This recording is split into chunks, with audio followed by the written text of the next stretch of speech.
for joining this evening.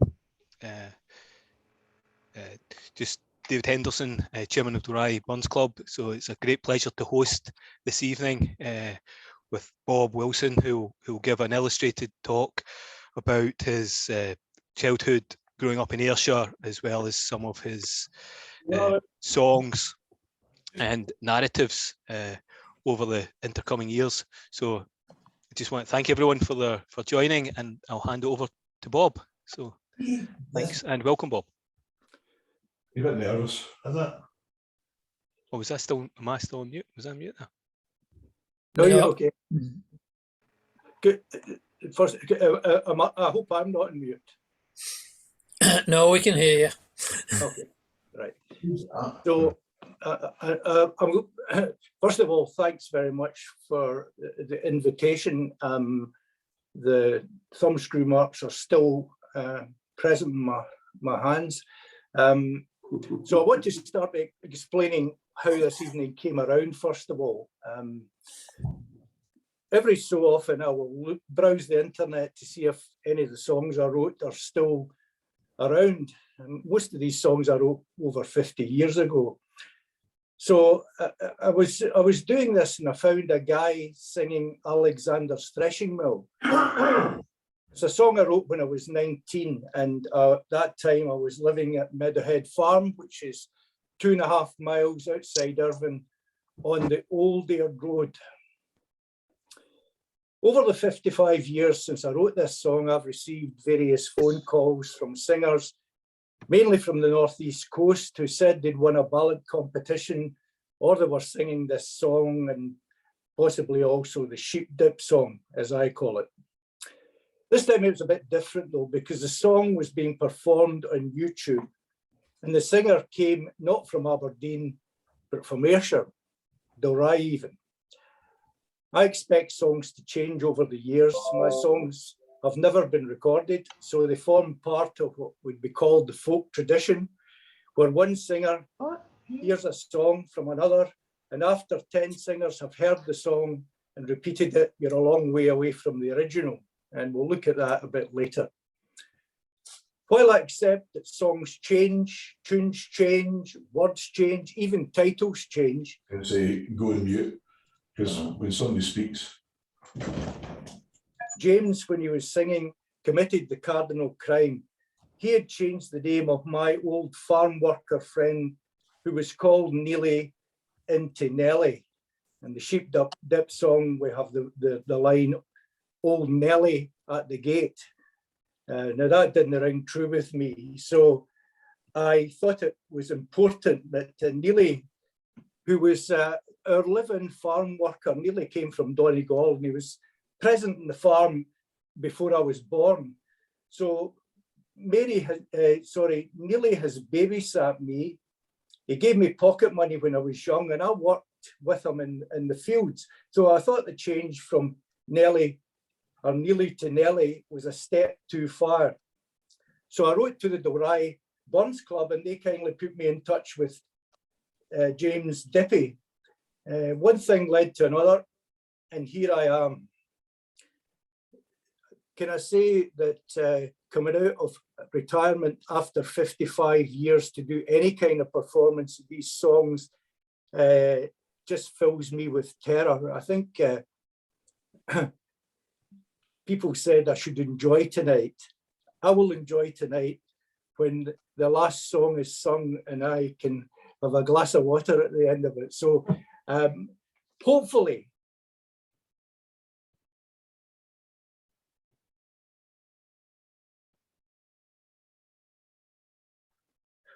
Bob, I think you've hit mute. have you heard any of that? We heard up to a glass of water. That's fine. Perfect. Right. Okay. Just before we start, I want to make a few things clear. This will be an illustrated talk. The illustrations will be the songs I've written about Irvine, farming in Ayrshire, and some of the characters that I've met over the years. Meeting with James has meant that I've revisited some of the songs I used to sing in the folk clubs around 55 years ago. I've also started writing songs again about Ayrshire, so there'll be a few new ones getting thrown in tonight. But please be aware, I will attempt to sing my songs as well as I can tonight. I am not a practiced or a professional singer.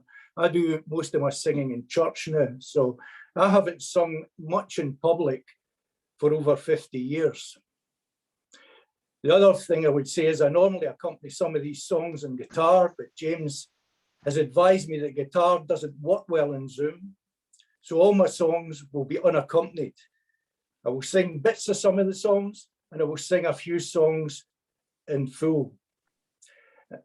Just for the people who are members of the Burns Club, I'm not coming here tonight as a latter-day Robert Burns. We have a lot in common. Sam Gaw, who was a councillor and president of the Irvine Burns Club when I was doing the folk scene, compared me to Burns, and he said that we were both called Robert. We were both the sons of Ayrshire farmers. We both collected and wrote songs. The only difference being that while Burns took an old Scottish song and improved them, I had a tendency to ruin them. So I am not here claiming to be the latter-day Burns. I would also warn you that the Irvine I'm going to speak about and sing about tonight is the Irvine of the 1960s. So if you're under 50, a lot of things have changed. I left Irvine in 1969, just at the time it was becoming a new town. Meadowhead Farm was bought by Irvine Development, and my family moved out in November. So November 69, I really lost most contact with Irvine. I would also say that the last time I returned to Irvine for a funeral, I got completely lost. So Irvine has changed a lot.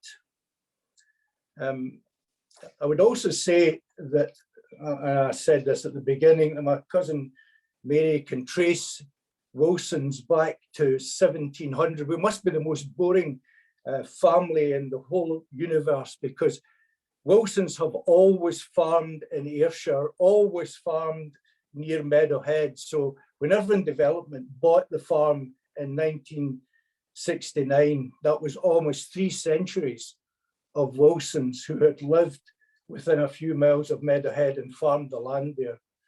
And regrettably, I have not pursued the farming tradition. So I think the name Meadowhead still lives on. I think it's an area now, and the site of Meadowhead Farm is Caledonian Paper. And behind Caledonian Paper, I think there's Beecham's. Beecham's used to be sited on the farmland that belonged to Tom Goldie. So I'm going to split the subjects into 3 sections tonight. I'm going to do some songs about Irvine. Then we're going to look at some farming songs. And then thirdly, I'm going to look at some characters. I think one of the things that has changed over the 50 odd years since I left Irvine is that there are fewer and fewer people that you would really describe as characters. But when money was less and people weren't as well off, there was a lot of characters around, and certainly in the farming circles at that time.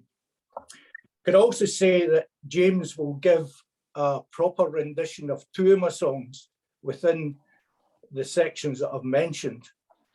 And after each section, there'll be a Q&A if folks want to comment or ask a question. Just a wee bit about my songwriting. I've been trying to write things since I was quite young.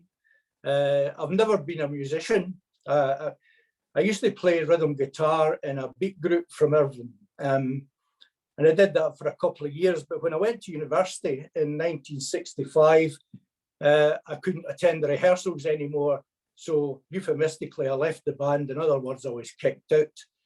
In the mid-60s, I started to take an interest in folk music. There was a young girl called Joan Baez. She did a concert on the BBC. It was a Saturday night, I can remember that. And that was followed by another young guy called Bob Dylan. So I got hooked on folk music. And I traded my electric guitar for an acoustic guitar. and I tried to become a folk singer. I tried writing songs in the Dylan Donovan mould. Not very sure they were any good. I don't think they were. I'm just going to give you a flavour of just a couple of verses.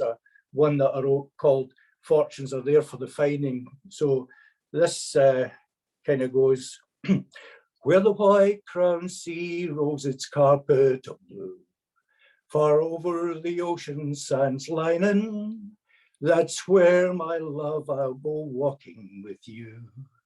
A fortune is there for the finding, where the green of the grass complements the sky, the yellows and the blues all combining, that's when, my love, I'll go walking with you. A fortune is there for the finding. So thinking I was a wee bit of a folk singer, I started to go along to the Irvine Folk Club that was held in the Grange Hotel. And I found that people sang mainly Scottish and Irish songs, generally unaccompanied.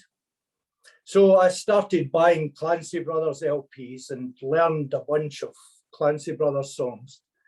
That I quickly realised, however, that when I sang these songs at the Irvine Folk Club, they were regarded as pop folk, and the Holy Ground and the Wild Rover were tolerated rather than appreciated. So I needed new material. So I started by writing some songs about Irvine. The problem with writing songs and singing them every week at the same folk club is that you constantly need to produce new stuff to keep your audience interested. So I needed something almost every week to keep people happy. Margie, at that time, I had plenty of time to think about new material. It was summer. I had plenty of time as I walked up and down the field, turning hay with a pitchfork. Now, you may think that's pretty idyllic, walking up in the sunshine with a pitchfork and turning hay. Can I tell you that it must be the most mind-numbing experience that you can possibly imagine. But as I would go along the field, I would start composing songs. So if you want a short reason of why I wrote songs, the simple answer is necessity, because I needed new material, and boredom. I'm going to start with a few songs about Irvine and the surrounding district, written at the time. The first song is "Come to Irvine." It's based on a song written by John Watt called "Fife's Got Everything." At that time, I was pinching tunes and words from anywhere I could get them, really. So this is my version of "Come to Irvine."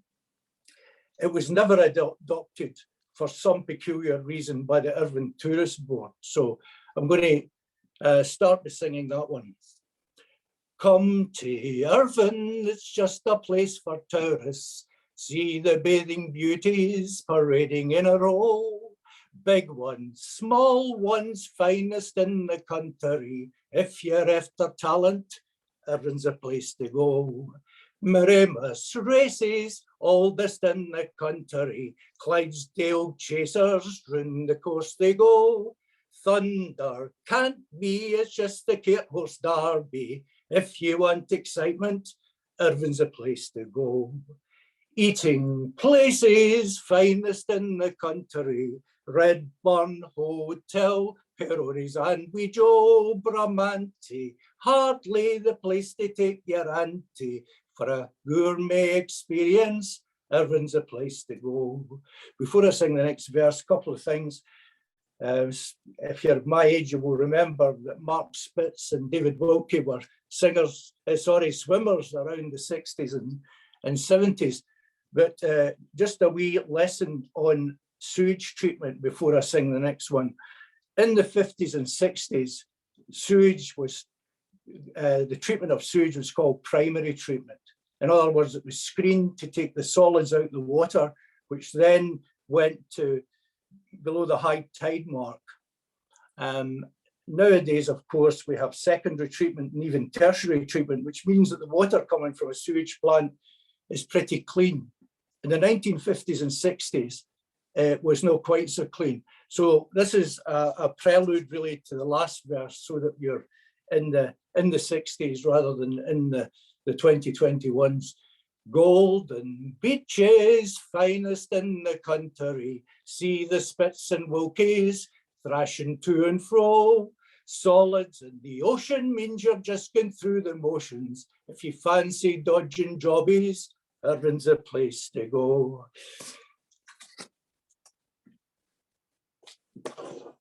The Come to Irvine song mentions the Mirimus Fair and the races. Irvine has had horse racing for centuries, and the origins of Mirimus go way back to the medieval times. Now, my father was a member of the Irvine Carter Society, and every year he'd be involved in some capacity at the Mirimus races. We also had a few cart horses that were entered into the famous cart horse derby.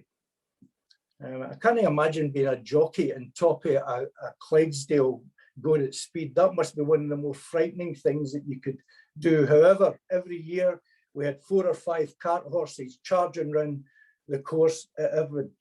Everyone came to Mirimus, a fair that was associated with horses. There was no motorised transport used in the procession.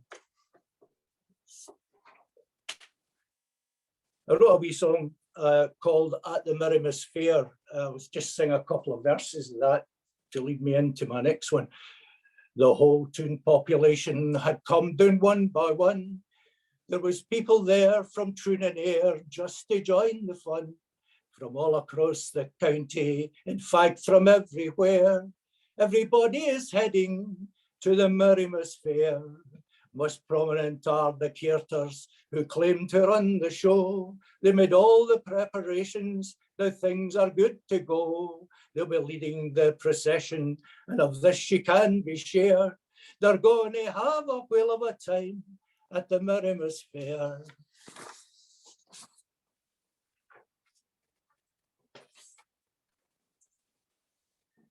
Just before I left Irvine, maybe because of my notoriety as a local folk singer, I was asked to become a member of the committee that set up by Joe Caldwell. Joe Caldwell was the proprietor of the Eglinton Arms at that time, and he wanted to set up an alternative folk club in the Eglinton. The Eglinton Folk Club was born in 1967, and with it the Mirimus Folk Festival. Now Pete's on tonight, he didn't pay me to say this, but the Mirimus Folk Festival went on to be one of the biggest and best folk festivals in the country.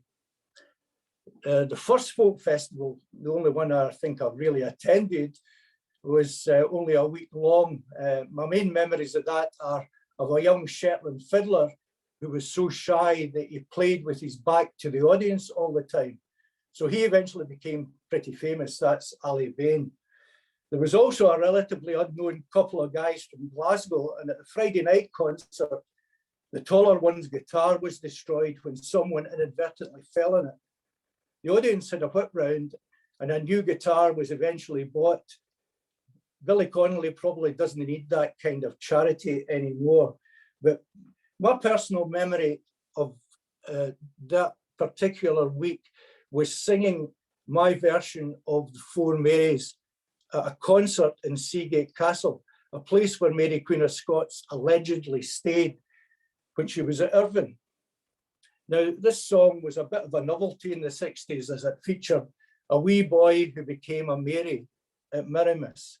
It's probably well ahead of its time in this day of inclusivity. Maybe today it's even compulsory to have a boy as one of the Marys. So this song is called The Four Marys. Last year the Queen had 4 Marys, this year she'll hae but 3. For my name's Roy and I'm a boy, and one o' the Marys is me. Now I've always looked like a lassie with my slim lines and curly hair, but I never thought that I'd be in line to be queen at the Mirimus Fair. We all had to stand in a great big line while the council judged and assessed. But I guess that I was the fairest of them all, standing there in my drawers and vest. So the council poked and they prodded, some said too thin, too wee. So Susan Hall became Mary Miss Queen, and a Mary I was destined to be. Well, I've had a hard time at the Mary Miss Fair. It'll be pretty busy for me. But think of the fun that I'm going to have when we go to the lavatory. Last year, the Queen had 4 Marys. This year, she'll hae but 3. For my name's Roy, and I'm a boy, and one of the Marys is me.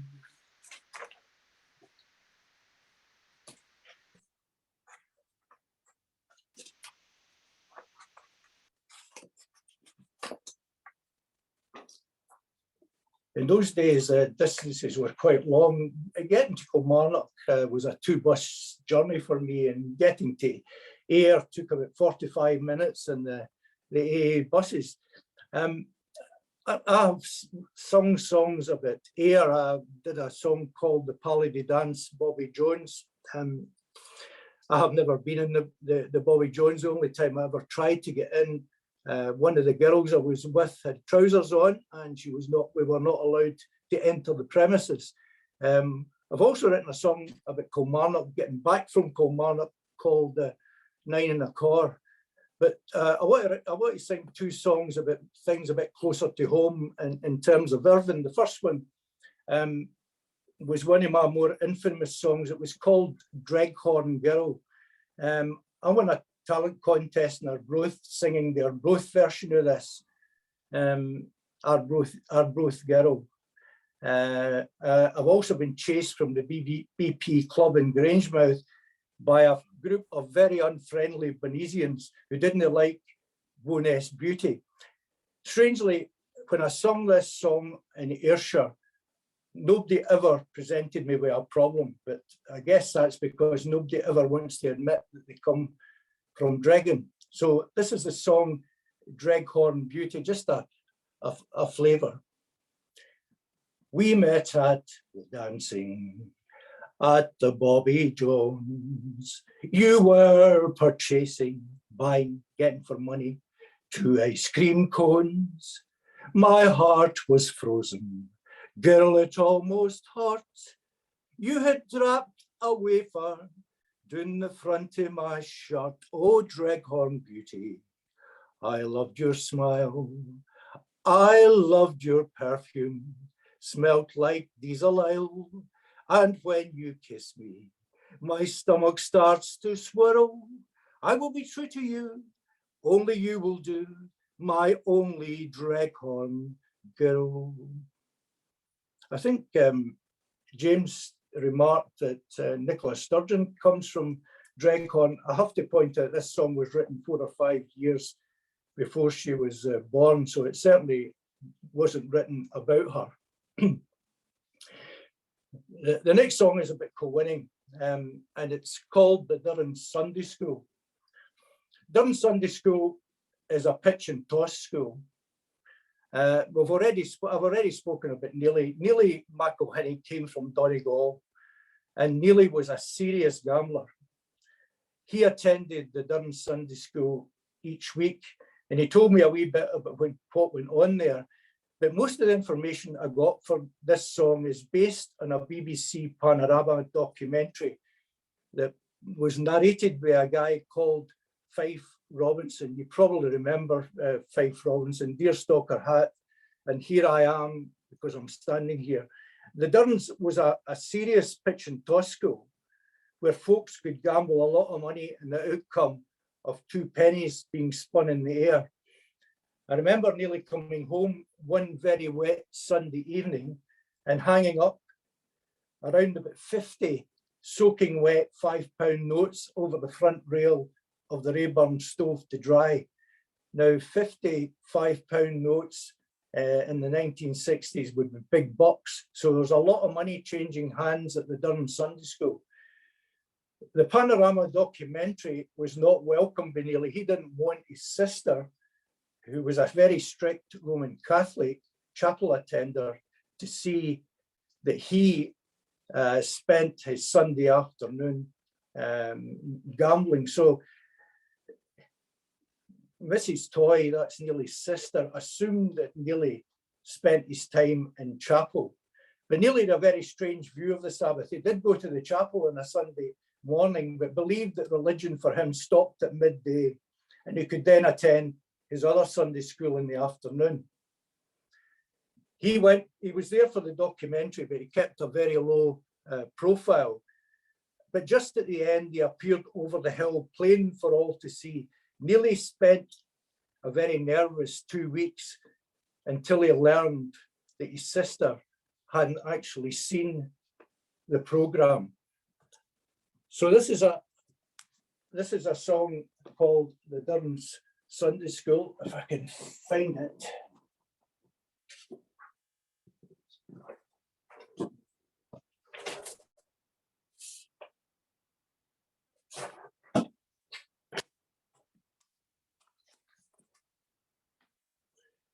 One bright and summer Sunday, being of religious mind, I went down to Colbaning, the Sunday school to find. The church it was assembled there upon the village green, with the strangest congregation that the world has ever seen. Willie Armstrong, he's a Protestant, he's never been to kirk. After night shift at the ICI, he does this special work. They say he's been a member here for 47 years, and the butterflying jukers are the only thing he fears. Butterflying is the art of putting 2 pennies up in the air without actually spinning them. So it tended to be practiced by people after dark. If you were found doing it, retribution was pretty sharp and very painful. Now Neely, he's a Catholic, he comes right after Mass. A regular attender wouldn't let a Sunday pass. When the BBC came down one day, he showed he was nae fool. He stood outside of the congregation, oh, the Durham Sunday School. Now all eyes search the heavens, then bow as though in prayer. But it's only 2 bright coppers and no hymns that rent the air. The faithful are on bended knee, but no one says amen. As piously some utter, oh God, it's tales again. It's full of rite and ritual, reflecting life and work. And money is the master, as it is in many a kirk. The high priest passes judgment according to the rules. For 2 pennies are the only gods at the Durham Sunday School.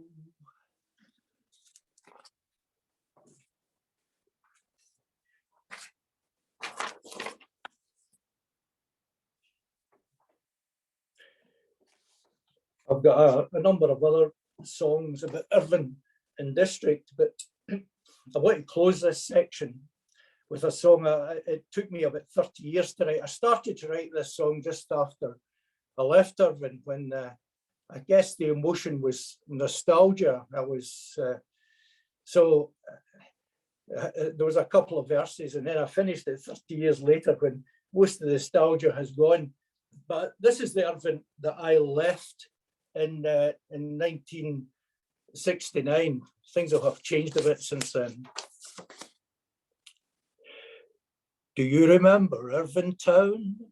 The sun, the portkeed and the crown, the Eglinton where we used to drown our sorrows, the Crow's Keys Inn, the harbour bar, the memory still leaves a scar.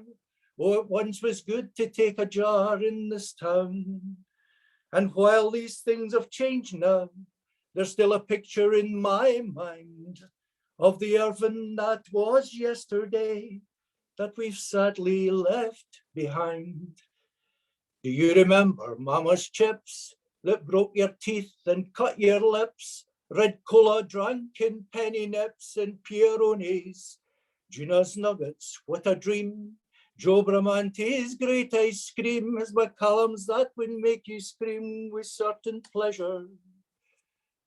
Do you remember Irvine Mayor, the Go Fields way Cadona's Fair, the Mirimus where we all went spare at the Cart Horse Derby, the Cross, the Harbour, the Low Green, the Town's House where they crowned the Queen, the Vicks, the Meadows, Rivel, the Vicks, the Meadow, River, rivals keen to win on Friday. And while these things have changed now, there's still a picture in my mind of the Irvine that was yesterday that we've sadly left behind. And with that song, I'm going to conclude the first part to allow other people to reminisce about Irvine or tell me that I've got things wrong or say things about Dalry. I would have loved to have sung a few songs about Dalry today, but nobody's providing me with the stories. So I've never been in Dalry. So I've been in Dalry to see John Alexander a couple of times, but that's it. So it's over to you guys now. Thanks very much, Bob. I thoroughly enjoyed that. I liked the one about the Durns, because I can remember as a wee lad in the early 50s going to watch the men toss the coins down at the Durns. They did that every Sunday. So that brought back some memories. Thank you. You're a step ahead of me. I've never been to the Durns. I know somebody that did though. Oops. Our mother's Susan Whitelaw, gentleman there. I wonder if Buff remembers his time in the 2nd Irvine Boys Brigade. Very well, yeah. Yeah, my dad was one of the officers, Bill Whitelaw, and being a boy, I used to have to go to the BB camps, and I remember when we were at Arbroath, and I maybe remind you, Arbroath, we had a Webster Hall, and you and a group, I think Gus McPhee and John Crawford went along and to the talent show at the Webster Hall, and you sang various songs, and John Crawford came in wearing one of my mother's dresses and a couple of balloons in certain places and sang For These Are My Mountains. And I think you won a canteen cutlery because you were the best group of the night. But I remember well you're coming to the BB camps and keeping us entertained with your the guitar, and it certainly made good memories for a lot of us. Yeah. I think John also wore that outfit when we did Arbroath Beauty. I can remember that was the highlight. Wasn't it me singing it? Yes, it was a great night. I think I still have the pictures. Yeah. I don't know if I can speak, but I remember a way back, 1962-63, you were in a fight with one well-known character around town now, Rab Fleck. Yeah. And I'll never forget it. I was out in the moor that night and I watched it. It was behind the Burns monument. And there wasn't a fence around about there, but there were trees that we thought hid us from the old beak, Rector Macmillan. And after I think you'd knocked lumps out each other, it was a draw. I thought you'd won, Matthew, but it was a draw. And the beak came over the moor with his gown on and separated you, and everybody then dispersed. Do you remember that? Of course you must. I remember it very well. I also remember, I now see Rabba Fleck, who went on to be a heavyweight boxing champion at one time. So one or two things I remember about that particular fight. I mean, it was because I was a prefect, and Rabba Fleck was about 3 or 4 years younger than me. Yeah. But he was mouthing off and doing what these young brave guys do, so I challenged him, and to be honest, I mean he was wonderful after that to me. He stopped doing everything and he was always very courteous. You broke my false tooth though. I didn't look good the next day. Yeah. Yeah. It was the rector I remember on the occasion. Actually, I had another song of the last one I did, Remember Irvine Town, but I decided to leave that out because it mentions teachers at the academy. If I can find the thing, I can tell you what the words were.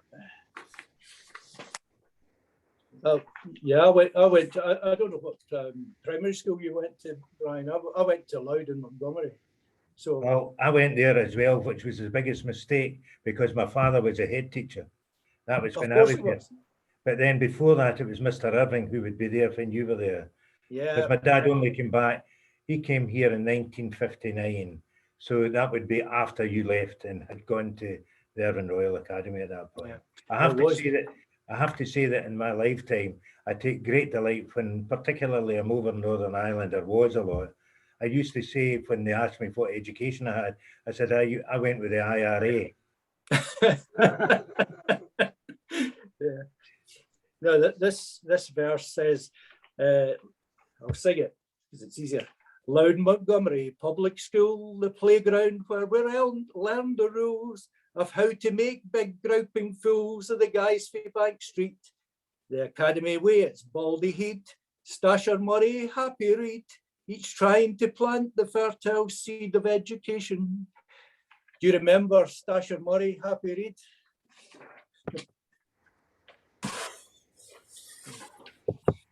Sorry, Pete, this must be foreign language to you, this kind of stuff.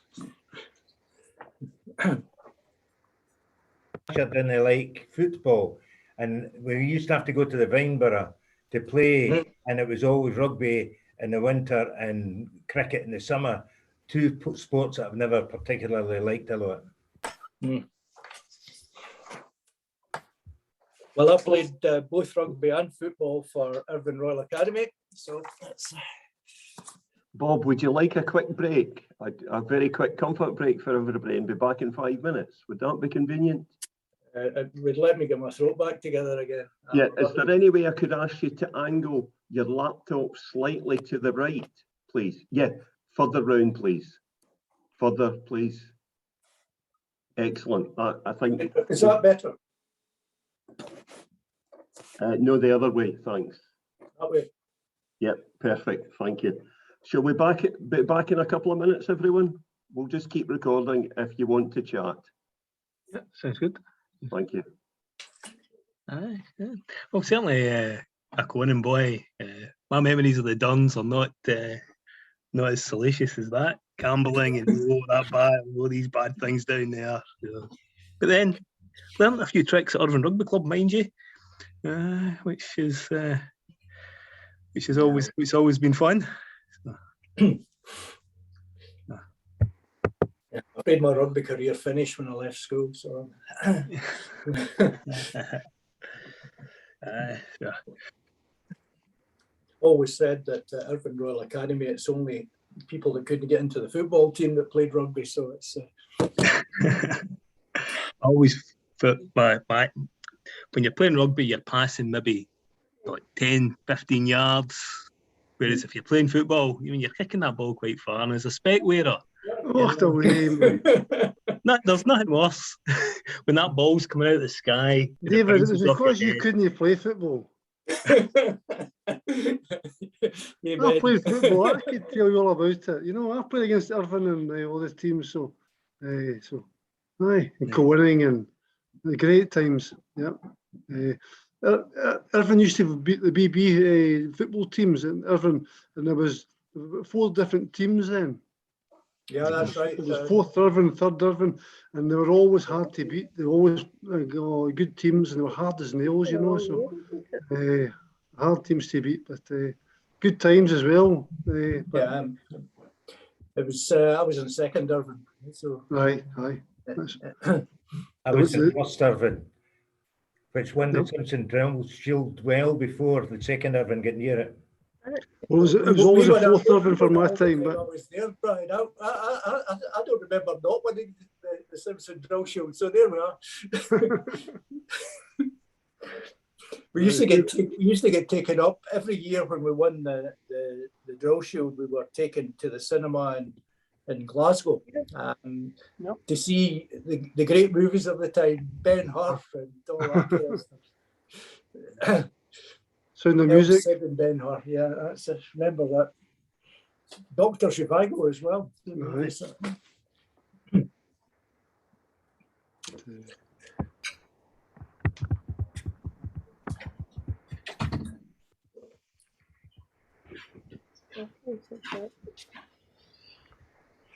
Can you increase it there? Mr. Nolan, do you remember Bob in his youth? We're very quiet at the moment, yeah. Yeah, I can remember I came back to Irvine around about 68. Having been in Edinburgh and Cumbernauld, and I came back to Irvine. And I went to the folk club, and I went, first of all, the wrong one. I went to the one the Sun Inn. And then Joe Colville decided it'd be a better idea if I came to his. And I never had, I mean, all the time I was in Edinburgh, I never encountered competition between pubs to folk clubs. But they did have it. But Joe was in full flight at this time. And I'm not going to say too much because it's written in the pages of history. But I think Boff might remember that there was an attempt to have a Merrimas Folk Festival, and it was stopped at tracks by one S.K. Gaw, possibly, who in the following year, allegedly, probably, Boff, to be honest, and in the following year, another folk club appeared called the Eglinton Folk Club, out of which came, lo and behold, wow, the Merrimas Folk Festival with public funding from the council. So, you know, to be honest, Brian, it wasn't just sleaze. There's been a new thing. Let's say it's been around a wee while, but it was called something different. It was called looking after things. But having said that, I can remember vividly, funnily enough, Buff, when you were singing your Queen of the Four Marys, I remember that vividly because I was there at the time, and I could remember the first verse. And I remember my name's Roy and I'm a boy and one of the Marys was me. I did not remember the rest of them tonight, and it's been brilliant just hearing you. And I was sorry that when you left the area, because you were an original and you had a very strong voice and you had strong opinions, and I lost touch with you completely. We hardly knew each other. You know, we were sort of ships that passed in the night, literally. And to be honest, I was knocked out when Jim Dippy came up and said, Buff Wilson's coming on Zoom. Are you up for it? And I thought, yeah, you better believe it. So it's brilliant seeing you. Buff, it's been great. And thanks for everything. It's been good memories tonight. Yeah, the real ones are still to come. I think the farming songs are still to come. So they're the better ones, I think. Could I ask everyone to stay on mute, please? And I'll put the screen back to Buff. Thank you.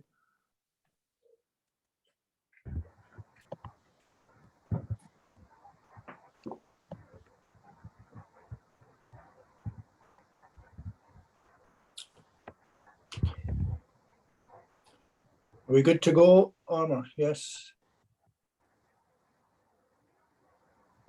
Yes, thanks, Bob. Yep. So that's the section on Irvine. I'm going to move on now to talk about Meadowhead Farm.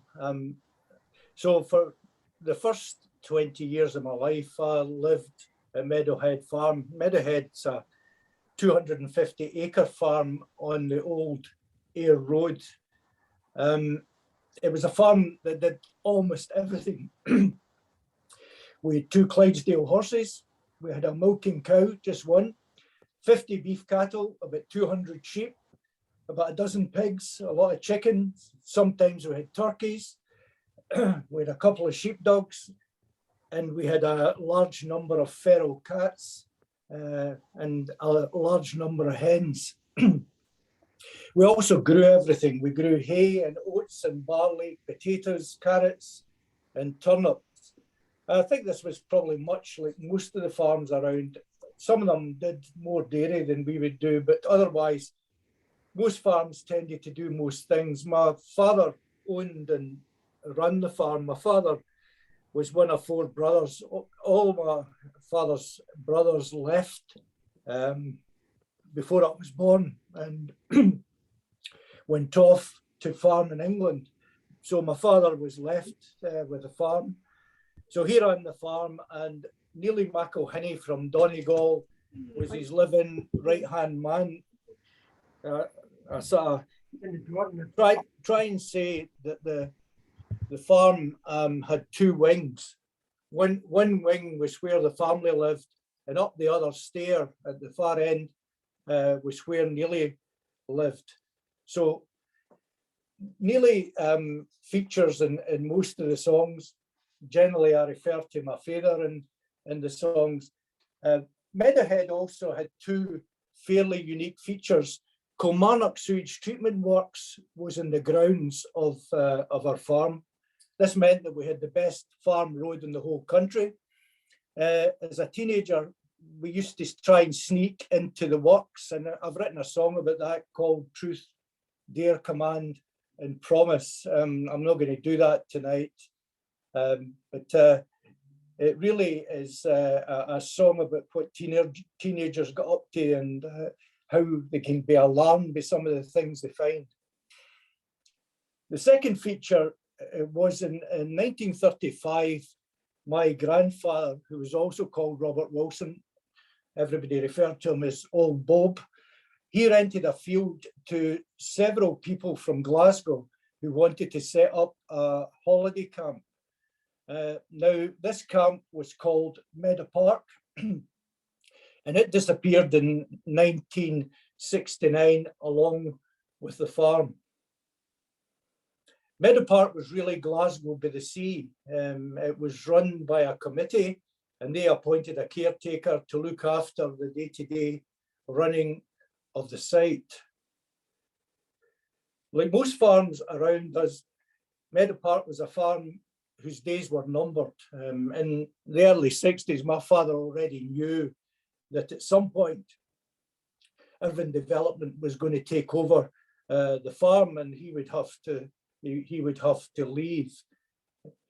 And I suppose because of that, Meadowhead never modernised. We didn't have a combine harvester. We still, for a long time, turned hay using a pitchfork. I can remember Neely going out and scything down the corn in a field. We cut corn with a binder. I'm going to sing a song about that later on. So I didn't become a farmer. I went to university. I became a chemist. And at the grand old age of 74, I'm still a chemist. I help my daughter out. She has a wee business selling chemicals in South Shields. But from an early age, I get involved in doing all the tasks. You start off with collecting the eggs every night, then you're on to turnip thinning, tatty howking. All of these are simple enough tasks. And as I said earlier, all of them are exceedingly boring. However, you did meet some characters. And if you've heard some of the clips in this, there's a song called Also the Tatty Howkers that mentions some of the people that worked in the farm. So the first song in this section is a song I wrote about tatty howking. This song is based on a chorus that was sung by an Irvine woman called Rachel Gemmell. Rachel Gemmell was a very small woman. She must have been about 4.5 feet high and maybe the same in width. She was probably about 40, but when you're 10, somebody of 40 back then looked as though they were 100. She wore a wraparound pinny covered with a very old jacket. She wore Wellington boots, and as all the tatty howkers did, she wore tatty bags tied round her knees with binder twine. So she sang the chorus of this song, and I wrote the words to describe what went on during a day's howking. Now, just in case you have never seen tatty howking, the process is straightforward. A digger drawn by a tractor goes along a drill, throwing up a row of potatoes. And the howkers, spaced at roughly 20 metres intervals, were on their hands and knees, and they collect the potatoes in a tatty basket. When the basket's full, it's emptied into a cart that's pulled alongside the howkers. And when the cart is full, it's emptied into a heap. And the heap is called a pit. I've never quite worked out why a heap in a field should be called a pit, but that was what it was called. The pit is where the potatoes are then covered with straw and earth to preserve them through the winter until they were either sold or used. Now, the chorus of this song must go back a long time, because, as I say, Rachel Gemmell used to sing this at tea time. And I remember John Eaglesham of the Clutha thinking that this was a great song, or at least he said the chorus was great. He didn't say much about the actual words themselves. So I'm going to sing the song, We're Working at the Tatties. The chorus is, oh, we're working at the tatties, we're working night and day. We're working the roses off our cheeks with 13 bob for pay. We try to please the gaffer, but this is all you say. Come on, you lasses, get up the drills, you'll never get finished the day. It's a day or twa to Halloween, the frost's hard in the ground. Your feet are cold, your hands are numb, this howking is nae fun. We start our work at 8 o'clock and work till 5 at night. And as we go along the drills, we sing a bitter plight. Oh, we're working at the tatties, we're working night and day. We're working the roses off our cheeks with 13 bob for pay. We try to please the gaffer, but this is all you say. Come on, you lasses, get up the drills, you'll never get finished today. We a tatty basket at our knees, we quickly howk our pert. And when we gather all there is, we throw them in the cart. Then along we walk quite slowly to the beginning of the row. Our hard bags are sore, our hands are numb, but we're singing as we go. Oh, we're working at the tatties, we're working night and day. We're working the roses off our cheeks with 13 bob for pay. We try to please the gaffer, but this is all you say. Come on, you lasses, get up the drills, you'll never get finished the day. The day drags by quite slowly, the sun moves in the sky. Nearly goes and fixes up the pit, this howking's guy nearby. The sun sinks o'er the Arran hills, there is nae sign of rain. And so it's off to bed and rest, then out the morn again. Oh, we're working at the tatties, we're working night and day. We're working the roses off our cheeks with 13 bob for pay. We try to please the gaffer, but this is all you say. Come on, you lasses, get up the drills, we'll never get finished the day. I never really got much into farming, but I did spend a lot of time rounding up and working with sheep. We're going to do two songs now, and I'm saying we because I'm going to sing the first one, and then a recording of James Dippy is going to be played with the second one. So I can remember chasing ewes and rugby tackling them in the field so that they could be lambed. I think nowadays sheep have lambs in what I would call a lamb maternity hospital. I think then you just they had their lambs where you caught them in the field. So I fed pet lambs, got involved in the dipping of the sheep and the castration of the male lambs. I've sheared a lot of sheep, rarely without the shedding of blood, which means that I wasn't very good at it. And I was involved when lambs and ewes were shipped off to Ayr Market. So the next song is a song called the lambing time.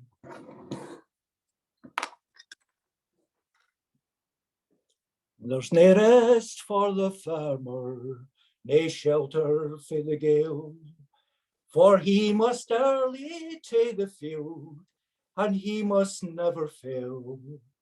For the time of year has come again, so no matter what the climb, he must attend recht to his flock at this the lambing time. It's 2 or 3 pair of trousers and jerseys 3 or 4, to look the lands beside ye, to look at the wind's cold roar.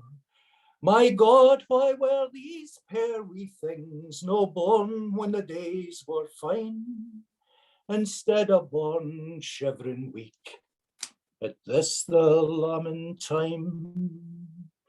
Now some old yow she mighty twa, and she'll only tak the yen, and another yow has lost her lamb, so you get the paraffin, and you rub the lamb and the yow's cold nose, aye, and she will tak it fine. It's a trick of the trade that you learn fast at this the lambing time. Nearly fastens up his old grey coat, puts on 2 pair of gloves, and takes the milk out in the pail to feed the pair of calves. But the farmer has been up since 5, with the milk fresh for the bine, for you've got to feed your pets and pair at this the lambing time.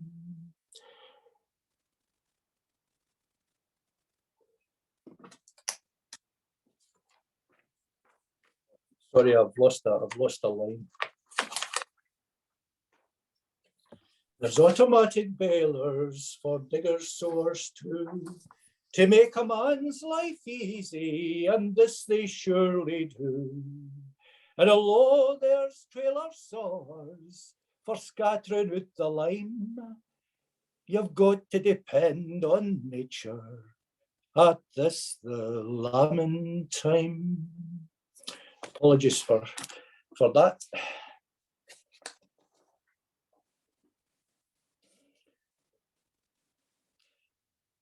It's probably appropriate to follow the lambing time with probably the song I think was probably one of my better ones. That's the song about sheep dipping. I call this sheep dipping day, but James, who's going to sing the song properly in a wee minute with a guitar, he calls it the time of year. So everything changes, nothing stays the same. I'm going to sing the first verse as I wrote it, and as I probably sung it in the folk clubs 55 years ago. So you may see that there's some changes in the thing. When I was a boy, sheep had to be dipped every year. This was a legal thing, and the police had to attend the dipping of the sheep just to make sure it was done properly. We had you'd almost call it a baptism pool where the sheep were thrown in at one end, and my father would stand astride it with a brush, and he'd just push them under to make sure that they were immersed completely in the sheep dip liquid. We had to do this because the green fly lays its eggs in the sheep, and these green fly eggs eventually turn into maggots, and the maggots then eat the sheep. So I'm going to sing the first verse, and then I think we're going to have the thing done as it's done today by James. It was on a summer Sunday, and the time just after 10. It had come the proper time of year to dip the sheep again. All nearly filled the dipper wi' the water fae the shoch, while the lambs and yows were rounded up and kept in to the buch. That's B-E-double-uch, and it means a sheep pen. Hand over to the recording now.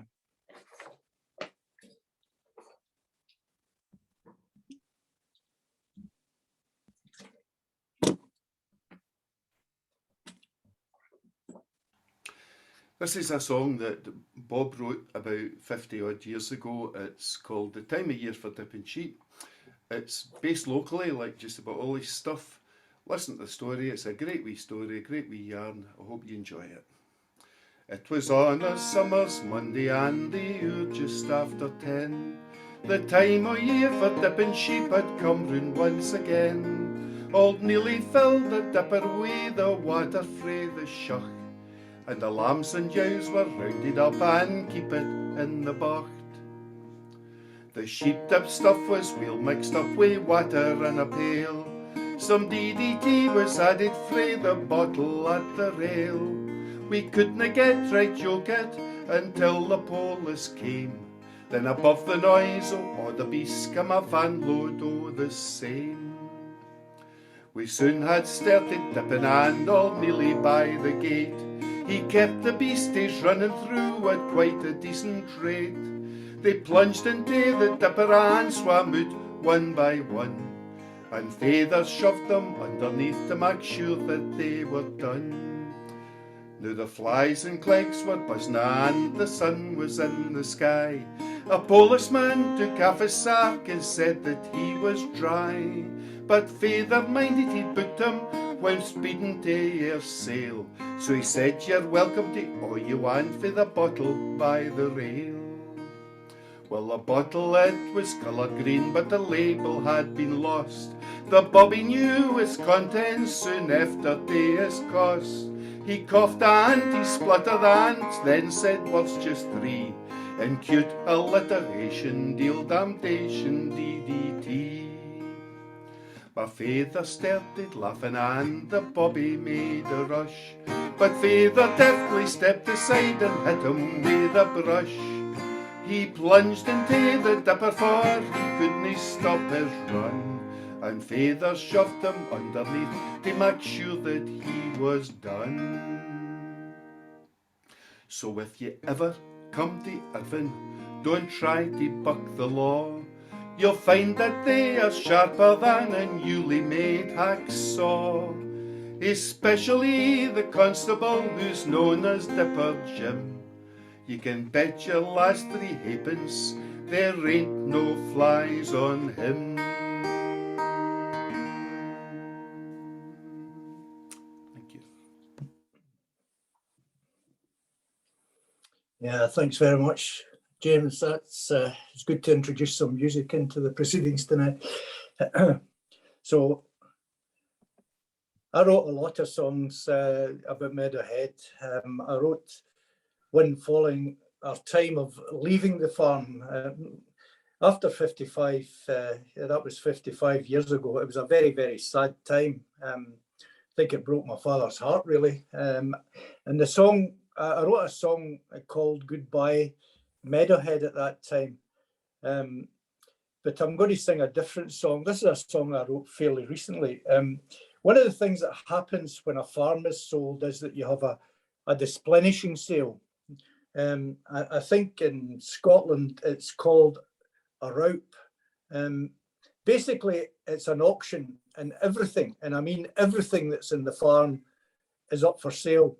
So all your implements, the animals are probably gone to market long before that, but all the implements and right down to the stuff in your kitchen is on display and it's sold.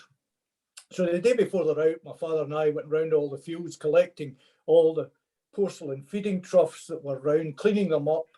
And these made £5 each in 1969, and they're probably still present as flower pots in some gardens in Ayrshire. This is a story about the binder.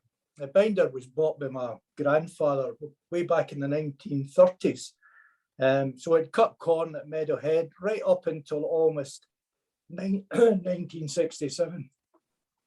But nobody wanted a binder because everybody was going to use combine harvesters. Really from the early 60s, combine harvesters were used to cut corn, and then it would be baled, and that would be how it was done. I mean, we were cutting corn with a binder. A binder, for those who don't know, cuts the corn, it goes on a conveyor belt, it goes up and it's compressed, and then it's tied with binder twine, and that becomes a sheave. So if you're a certain age, you will remember that sheaves are packed in a stack of 6 called stooks. So a lot prettier stooks of corn in a field, I guess, than just a load of bales. So this binder had cut corn in Meadowhead since the 1930s.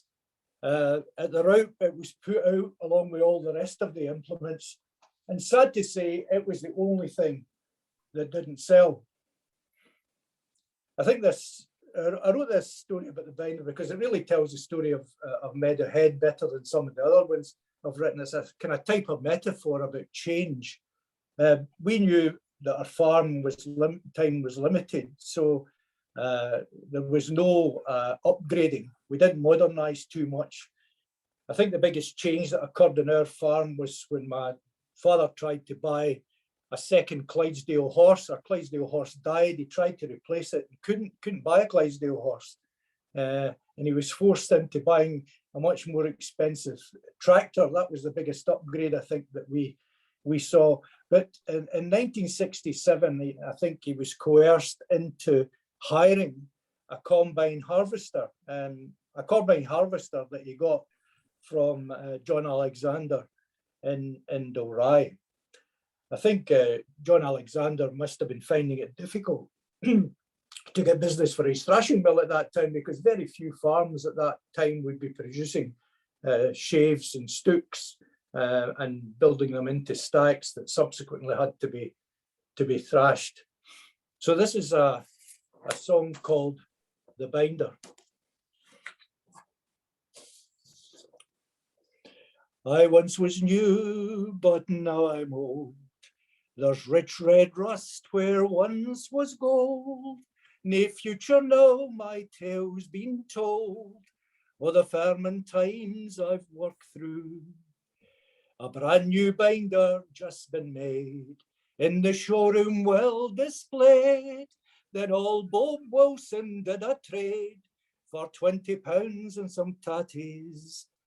I cut corn with Bob and his 4 sons. I saw 3 leaving one by one. Then old Bob died, his day was done. Left me with Graham and Neely. As years passed by, things changed, of course. I'm tractor drawn instead of horse.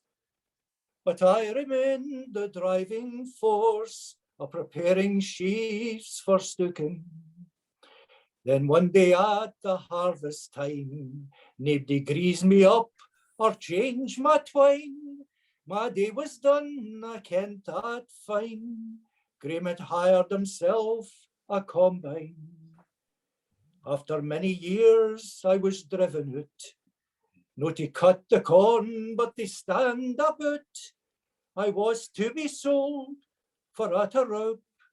Everything is up for selling. I saw Neely bid farewell. Then the family left the farm as well. My future, well, that's hard to tell. As I stand unwanted, rusting. I think something like 10 years after the farm was sold, that binder was still sitting in the field where it had been positioned. It might still be there. It may have been covered in a whole pile of logs with Caledonian paper. I don't know, but I don't know what happened to that binder, but it stood in that field alone for an awful long time. That's the end of that section. If you want to comment or criticise or shout, now's your moment. So John, would that be Rob Alexander's dad then? Do we know? John Alexander Dalry? Yes, it was. Ah, okay, so that's over at Borston's. He used to drive the taxis as well. All right, okay. And across the damn road, he used to put lights out in the winter because he could see the cars coming with the lights. So he put his lights out and he knew when anyone was coming. He was a bit of a character. Okay. We're going to do that in the next section. John Alexander gets his moment in the next section. All right, okay. Thankfully, I've never had to do any Ty Houken, but I do remember going with Mum and Dad over to the fields at the North Shore and picking up all the loose tatties that were left in the field, which was always kept you going through the winter. Well, Bob, this is more for the Dalry boys, but I used to go up to Ori and Jean Gilbert, and do the tatty houking up there. And it was, as you say, it was a hard old day. It was hard work, but it was good fun. And we used to go back in the trailers, throwing tatties at each other. Yeah. And then Jean used to make great homemade soup in the barn, and we'd have soup and crusty bread and the homemade cake at lunchtime for us. It was nice. So just nice memories, you know, of growing up and different times, eh? It is. It's yeah. These days were hard at the time, but great to look back on. I think yes, yeah. That's what keeps you well. That's what keeps you well, though. Aye, it does. Yeah. Good. I remember a guy going round Dalry, his lorry, asking for, it was mainly boys that went to come out and dig the tatties, just round the street shouting out, "They want to come and dig tatties." And it was hard labour. Yeah. Stiff for about a week after it. But I mean, imagine somebody doing that now, they'd get the jail. I don't think so. Bob, could I ask you your firm name, Meadowhead, as you said, was it called Meadowhead about where you grew up, or was it Meadowhead? Oh, it's Meadowhead. Yeah, it's Meadowhead. Sorry? Yeah. It's Meadowhead, aye. Aye, because there was a wee... I've tried to be more... A wee firm up round... Of course, I've got to understand that, because it's a fairly common place name. I've got a great interest in place names. But there was a wee holding up around a place called the Den off roads between Dalry and Beath, where I grew up. And its name was, it was never Meadowhead, it was just Meadowhead. Yeah, I think it still is. That's how my father would talk about it. It's how I would talk about it when I was in Ayrshire. I mean, it's easier to get things to rhyme with Meadowhead, to be honest. But, when you write songs, rhyme is everything. It's important to recognise, John, the amount of work that you've done in the Scots language. Sorry, No. I think we should recognise the amount of work that you've done in preserving the Scots language. And that's very, very important. And, you know, a lot of people have ridiculed it and pushed it aside. But guys like you, working hard in education, have come forward and preserved it. And I think you deserve recognition for that. And I'm very grateful to what you've done, because I believe totally that Scotland should speak Scots. Thanks, Bill. Appreciate your kind words very much. And it's true, even as a young teacher, I was getting a lot of criticism and ridicule my colleagues for encouraging the use of Scots, in the classroom, because I actually didn't just teach poems or songs or whatever. I used it. This was shocking. This was 1971, for God's sake. Yeah. But thanks, Bill. But going back to the tatty houking, as a 14-year-old, I used to work in a farm in Irvine called Fensdyke Farm. And I think they were a bit more mechanised than you, Bob, because I remember driving the tractor, pulling the cape and watching the tatty houkers, and glad I wasn't in there houking the tatties. I was just driving the tractor. But I can remember that. Thank you for the memory. But you would, that is the job I always aspired to. Never got there. Oh, there's a couple of your songs there that you sang about the past and almost traditional songs, the way you've sung them, the way you've interpreted them. I'm surprised and I would hope that my good friend Pete Haywood would have picked up in this, and I'm sure he has. Oh, he has. Because it's very important that we have a new tradition and it comes forward and is preserved and protected. And I think you're doing wonderfully well. I'm sorry we drifted apart a long time ago. You're down the South Shields now. Well, we're in Cleedon. So it's a wee village outside South Shields. It's nice. It's nice, but it's no Scotland. But there we are. Yeah, nice part of the country down here, though. Could I ask everybody to go on mute again, please? And we'll let Bob continue. I'll put it back to single view. Thanks.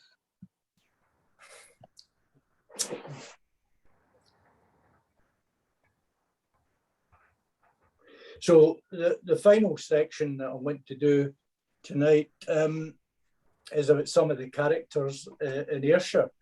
I've written quite a lot of songs about characters, but I just want to present 3 characters. The first one is a song about Neely. I've mentioned Neely a few times. Neely was part of the family.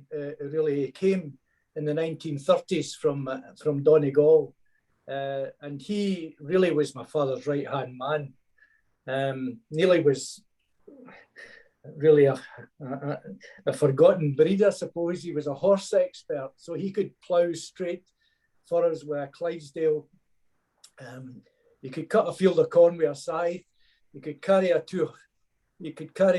200 100-weight bags off a fertilizer lorry single-handed. He was probably about 5'8", very thin but very strong. He had a face like a sheep, and I think probably had half a mouthful of teeth that were black after smoking warhorse tobacco for most of his life. So he wore a shirt, a pair of ancient dungarees, tied at the knees, of course. Everybody tied their trousers at the knees with binder twine. I don't know whether this was to make sure rats didn't creep up. I'm not sure why they did that. In winter, he wore a jacket that had more holes than material. And if it was really cold, he'd put on an old overcoat, tied again in the middle with binder twine. Nearly like everybody in the farm, always wore a bonnet and tackety boots. That was the standard gear. You could wear anything you like in between, but you had to have a bonnet in your head and tackety boots in your feet. So Neely cut a very odd figure, especially when he had to do a bit of snow semming in the farm, and he had to paint this white stuff in the walls, and the glare became too much for him. So he used to borrow my sister's pink sunglasses. So you can imagine this old farm labourer with these pink sunglasses, snow semming the building. Neely wasn't really into change or modernisation.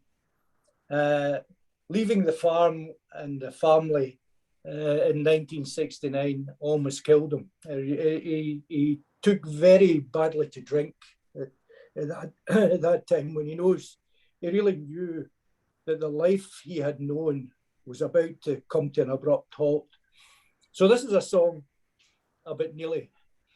The tune is pretty familiar to those who are into folk music. This is the Limerick break. Oh, I am an old fellow from Ireland I came, and the harrowing ploughing was always me game. But now the old farming will not be the same with the modern machinery and gadgets. Back home we would keep an old cow on the green. It was milked in a pail and its udders kept clean. Ah, but now it's sucked dry by a ruddy machine that threatens to pull the bags off it. And people will tell you for flowers, of course, the manure you must use is obtained from a horse. Ah, but ladies, excuse me if maybe I curse, but you get dung from no bloody tractors. I farmed near Dublin, I farmed in Cork. I've been paid a full shilling for a double shift's work of turning a hayfield, just myself and a fork, not waffling it to death with a tractor. I can work with a scythe, I can handle a hoe, I can plough a straight furrow right over the knowe. I can farrow a pig and lamb an old yow before she even knows she's been taken.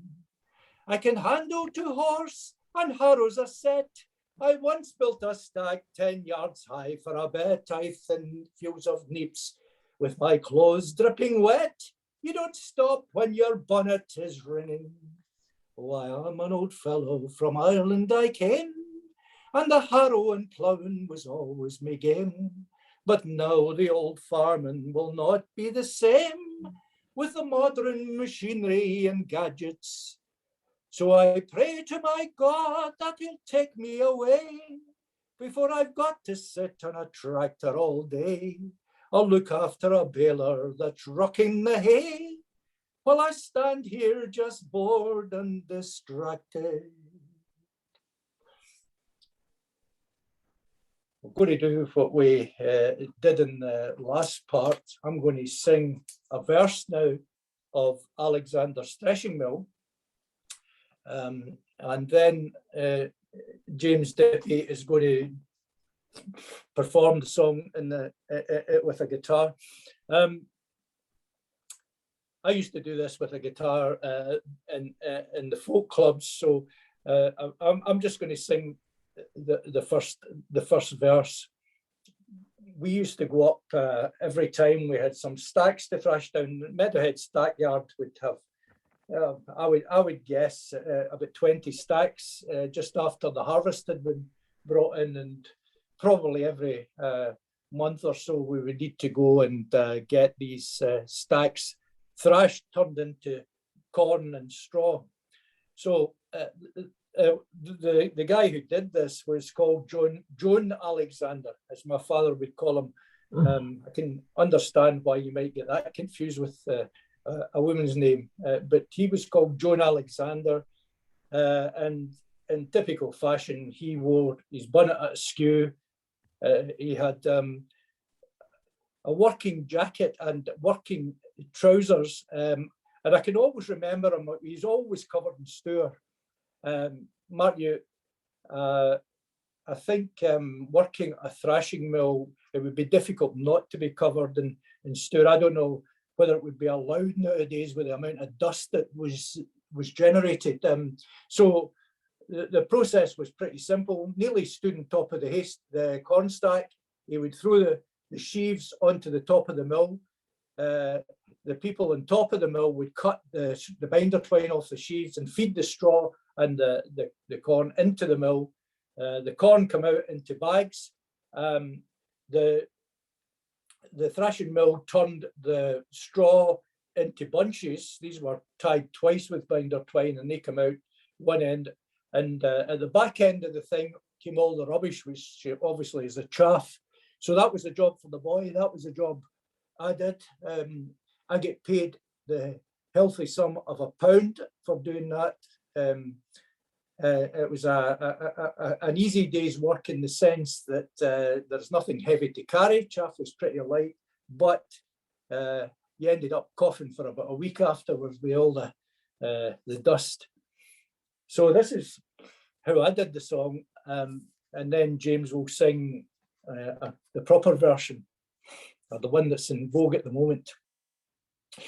Oh, we'll have to get the mill in, for there's nothing in the shed, and there 4 stacks left to thrash down, my father to me said.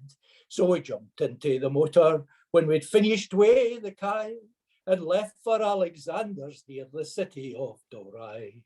Now Alexander met us down at his kitchen door with a couple of his wains, but they said he had a score.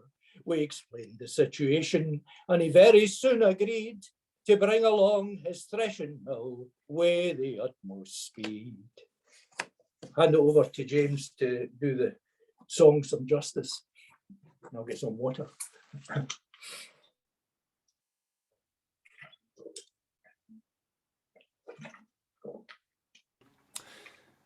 This is another one of Bob's humorous songs from way back about 50 years ago. And this one is even closer to home here than the sheep dipping song, which mentions Irvine. This is Alexander's thrashing mill, and this thrashing mill belonging to Mr. Alexander was out at the Borson, or came from the Borson. So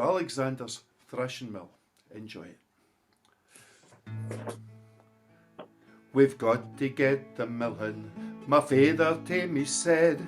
There's 2 stacks in the hay, yeah, but nothing in the shed. So we climbed into the motor when we'd finished with the kye, and made straight for Alexander's near the city o' Dalry. Well, Alexander met us down by the kitchen door with a couple o' his wains, although they say he had a score. We explained the situation, and he very soon agreed to bring along his thrashing mill with his accustomed speed. It belongs to Alexander, it's a bloody great machine. It's painted red and yellow and it's on a thin but clean. But you've got to work like blazes for the turn bells never still. It's £1 a day in your dinner tea when you work the thrashing mill. Now the mill come in at 7, we started off at 8, but the day was catastrophic, as I will soon relate. For we hadn't got quite started when a dirty 12-inch rat come out below a hayrick and it killed the big black cat. Well, Alexander rubbed his hands and to my father said, it's of these little incidents a thrashing day is made. When the rat crawled up his trouser leg, he manoeuvred with great speed. He caught it at the kneecap and chopped in its bloody head.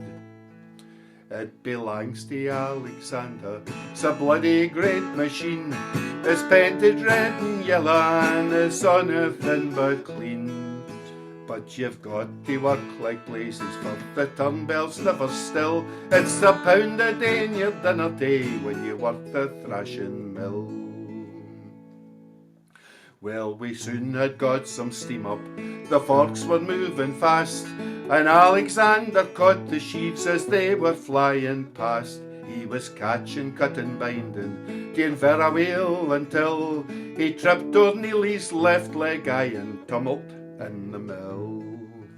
Well, the mill, it never stopped it just gied one of its moans, but I thought I heard the clunking noise as it crushed up his bones.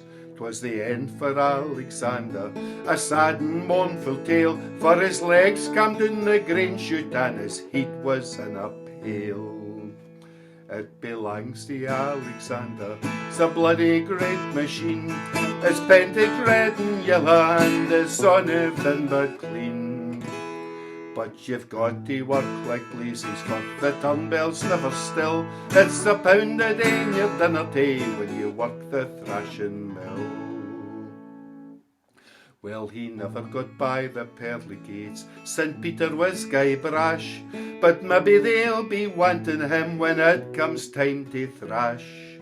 When they reap that heavenly harvest beyond that distant rill, maybe they'll want a contract with yon Alexander's mill. It belongs to Alexander, it's a bloody great machine. It's painted red and yellow and it's on a thin but clean. But you've got to work like blazes, for the turn bells never still. It's £1 a day in your dinner tea when you work the thrashing mill. Thank you. Thanks, Paul.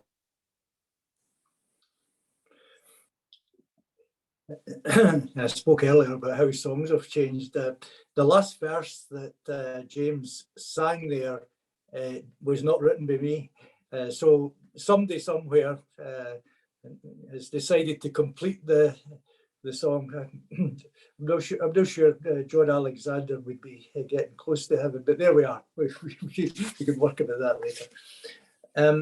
I spoke earlier about Meadow Park. Meadow Park was a real holiday park. My grandfather in 1935 allowed some people who had started a park somewhere, a camp somewhere else, to build huts on one of our fields. I think it would probably be one of the more lucrative things that happened at Meadowhead, because I'm not sure you made a lot of money from farming in the early part of last century. But this camp eventually had 360 huts, and it was very well organized. It was arranged in 8 avenues, and there was a back row of huts sitting above the avenues.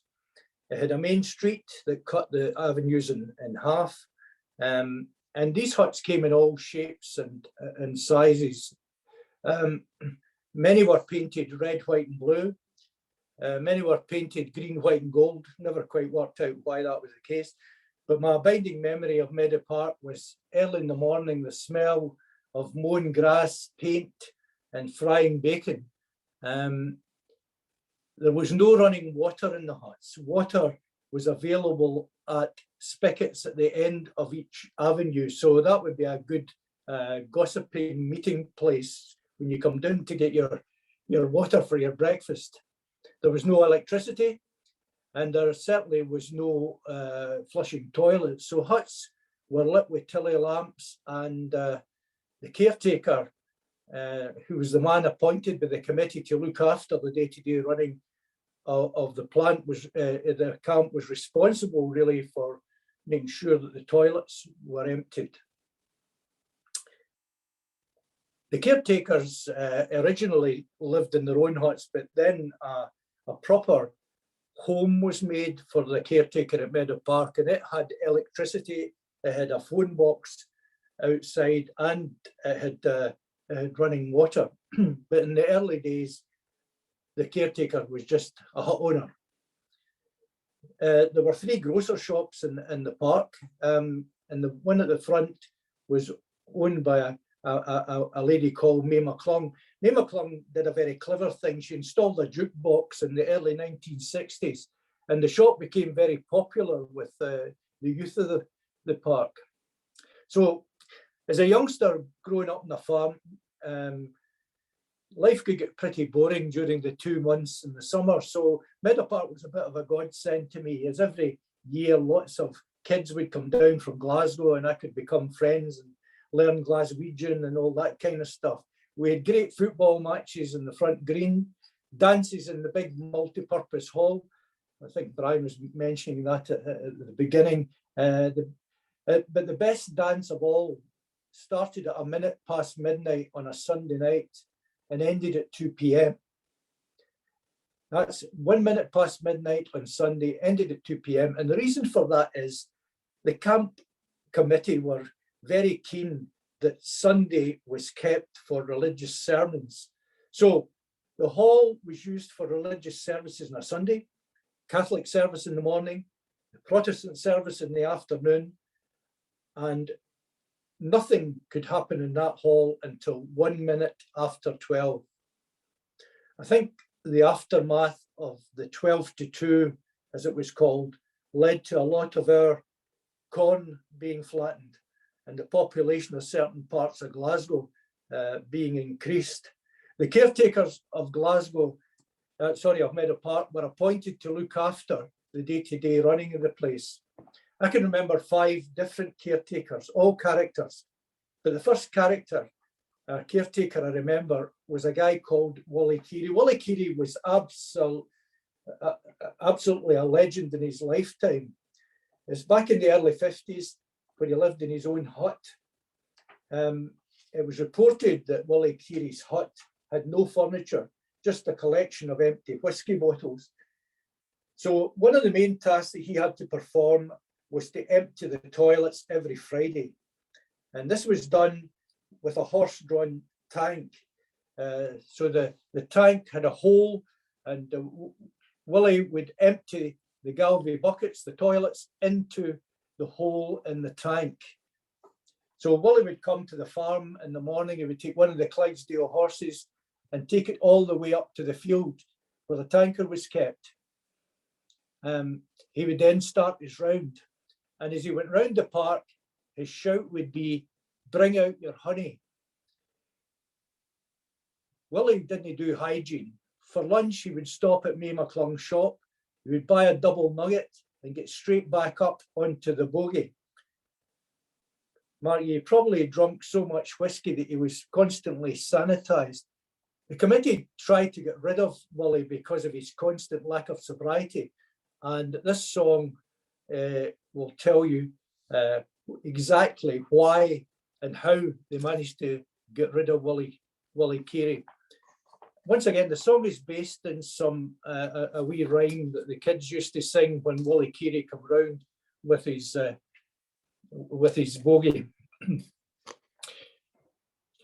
You'll recognise this as a children's song. 1, 2, 3, O'Leary, I saw Wally Keary sitting on his bumble-leary, eating chocolate nuggets. Wally's up, it's early morning, sun is up, the day is dawn, and the farmer maybe will get some corn, and Wally's going to get his bogey. He moves as fast as he is able, saddles up his Clydesdale Mabel, leads the horse out to the stable, straps her to the bogey. He starts his run, the cry goes out, bring out your honey is the shout. The Galway bucket's left without her, tipped into the bogey. Lunchtime is approaching fast, me McClungs he can't go past. A nugget in his horn at last climbs back up on the bogey. The kids are stoning at the gate, Wally's rushing 'cause he's late. Bogey runs at breakneck pace, honey's slopping o'er the edges. Kids are throwing things at Wally, shouting, swearing pretty silly. Bogey's rocking 'cause it's hilly, covers kids with honey. Smelly kids run to their mammy, soon there will be quite a rammy. Wally is as calm as can be, soaking on his waver. The committee's really had enough, Wally couldn't give a stuff. His punishment is pretty rough, banished out the park forever.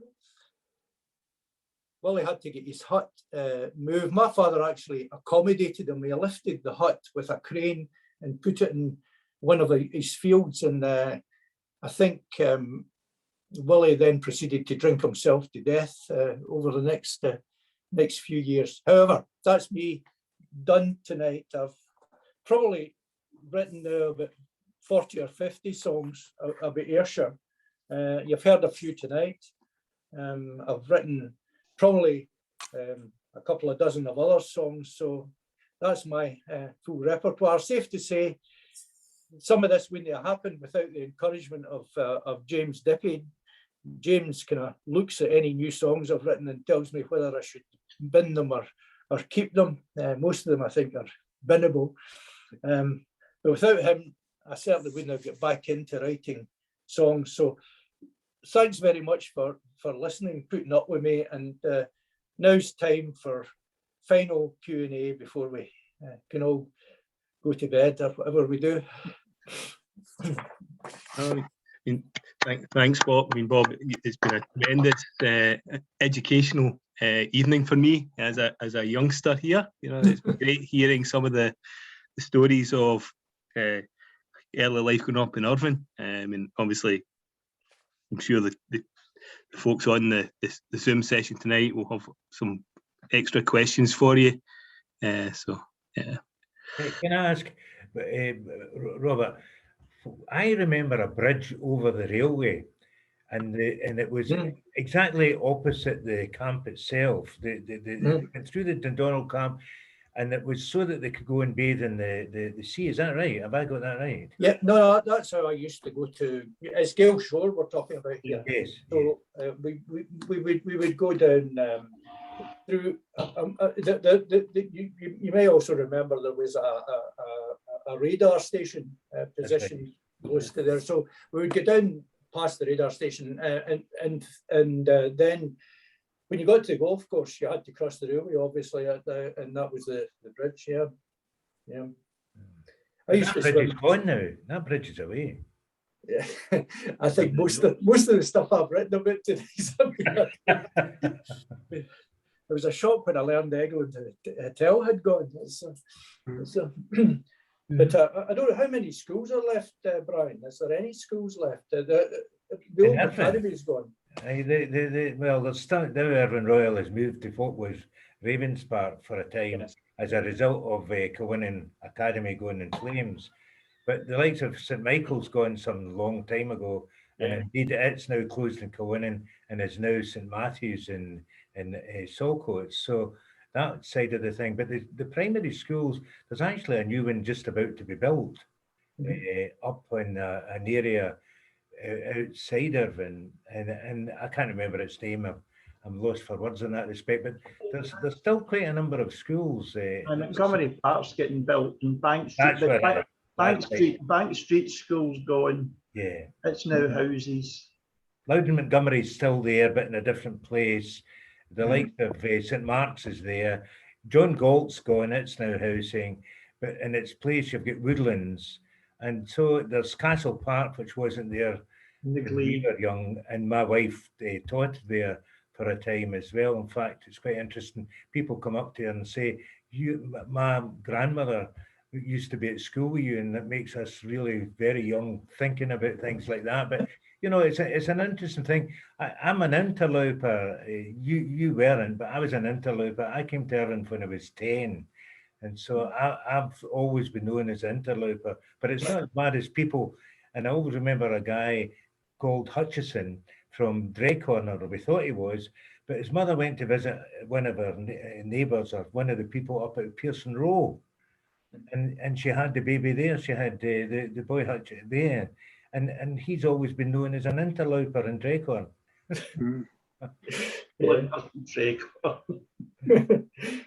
Dragon.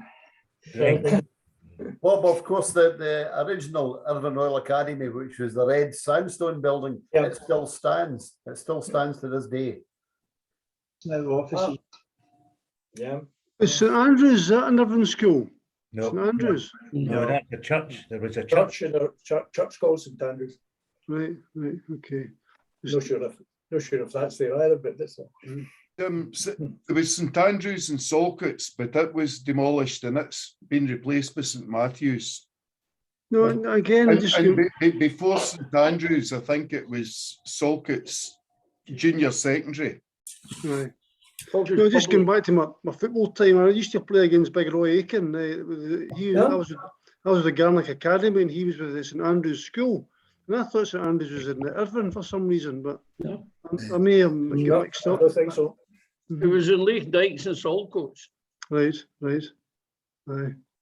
Oh well. That'd be where Bobby Lennox went to too. Yeah. No. Bobby Lennox went to St Mary's Primary School in Saltcoats in Springvale Street, after which he went to St Michael's in Irvine, after which he went to Celtic via ICI in the box factory. He was in my class at school. Oh well. and he's still alive and looking well, I'll tell you. He's doing very well, and there's a statue of him in the middle of the town. Then he got ideas about that. I'll tell you the one thing. The one thing, and it's in football, and I don't like wandering in there in a day like today for other reasons. But I always respect Celtic and Jock Stein, and it will be the last time ever that you'll have a team, all of the players having born within 25 miles of the stadium. Yeah. That will never ever happen again. Absolutely, Brian. There is no T-Cat's chance in hell of that happening now. You're right. The game is now so massive, and the money in the game has just destroyed it. Yeah. I think, Buff, one of the things you have done tonight is instilled a lot of memories, or brought back a lot of memories of days past in and around the town of Irvine. And for those of us under the age of probably, over the age of probably mid-50s now, we can remember, brings back all these memories about the high street and you know, going past, if you were going to Ayr, you went in the bus past your farm in Meadow Park, and you can remember in the summer all the people getting on the bus out junior tradesman regiment across the street from the park, and then all these folk on the bus coming into Irvine to do shopping or whatever, and you know, the stories have instilled, you know, the memories there from people past as well. So thank you very much for your time tonight. Yeah. That's a special thank you. from all the guys in the Irvine Burns Club, because a number of us here tonight. We just like to say, Jim, it's been brilliant. You brought this Irvine man back. We thought we'd lost him. We didn't know where he was. He was away south of the border. Nobody knew where he was. Away hiding. Anyway, you brought him back. That's been brilliant tonight. Really, Buff, it's been fantastic for us. You've opened so many avenues. You've kicked doors open. And as David said, wow, what memories. Indeed. Weren't they good times? And the one thing that I would like you to do is to pass on to your sister, who, you won't believe it, but I took her to a BB dance when I was about 12 years of age. Wait a minute, hold on here, we get the censor out. Can somebody record this, please? It's been recorded, yeah. Okay, just Bob, the one coupling that you haven't mentioned was your own. Would you like to explain how you met? Met my wife, you mean? Yes.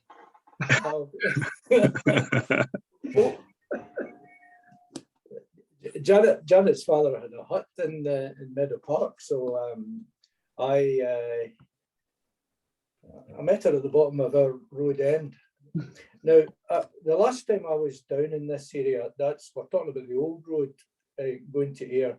There's 2 trees there, which I marked the end of our road end. They were still there. I mean, so I could probably, if there's, and I can't see why they wouldn't still be there, I could take you to exactly where we met. So yeah, that I was going to a gig in, I think it was a Sefton Arms and Co-winning Sefton Arms.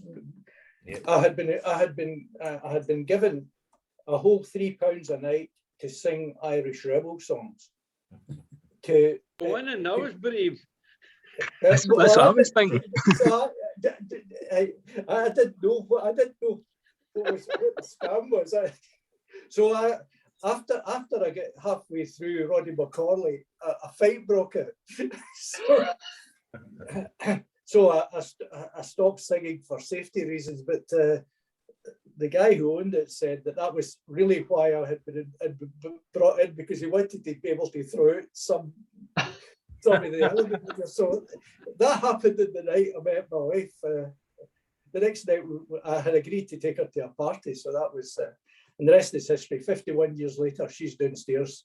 Couldn't care about this. Why would Glaswegians care about it? But there we are. She had one of the more salubrious huts in Meadow Park. That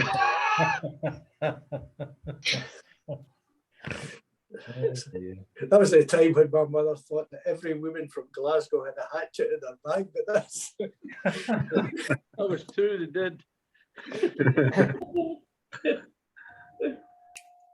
Jim, thanks very much. Dalry Burns Club, you've been brilliant tonight. Thanks for your invitation to us.